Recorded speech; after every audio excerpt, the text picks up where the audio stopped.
Les murs de Charles lui coûtaient 20 000 € d'impôts par an.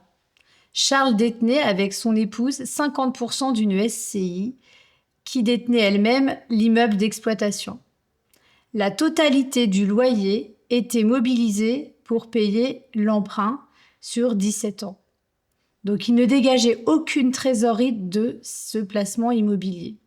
Pour autant, la SCI étant à l'impôt sur le revenu, elle générait elle-même un impôt à charge de Charles et de son épouse d'environ 20 000 € par an.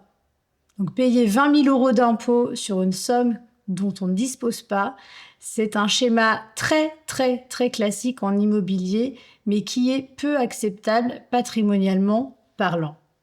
Donc nous avons travaillé sur la détention de cet immeuble parce que cet immeuble, il était nécessaire pour le travail de Charles. C'était un immeuble qu'il souhaitait conserver. Donc le but n'était pas de le vendre à un étranger, il voulait le conserver dans son patrimoine de façon globale. Donc nous avons travaillé sur le schéma et réalisé des chiffrages pour finalement se rendre compte qu'une détention par le biais d'une société civile à l'impôt sur les sociétés allait être plus favorable pour lui. Donc beaucoup de chiffrages ont été réalisés pour déterminer tous les impacts de ces changements. Comme nous avons réalisé également une holding pour Charles, dans le schéma de détention, il y a eu une attention particulière sur le choix des associés de cette SCI. Et finalement, nous avons retenu le schéma suivant. La holding de Charles est devenue associée à 70% et ses deux filles sont entrées également dans le capital de la SCI afin d'amorcer un début de transmission.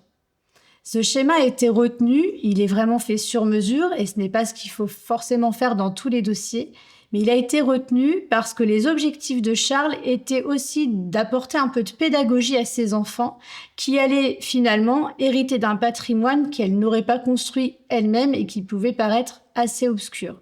De cette façon-là, nous nous voyons une fois par an pour faire le point sur le patrimoine familial, expliquer ce qu'est un bilan, une assemblée générale, un bail commercial pour commencer à les familiariser avec cette détention. Donc au-delà des 20 000 € d'impôts gagnés, la transmission est déjà engagée et ces filles auront moins de mal à connaître la gestion d'une entreprise du fait de l'anticipation qui a été réalisée.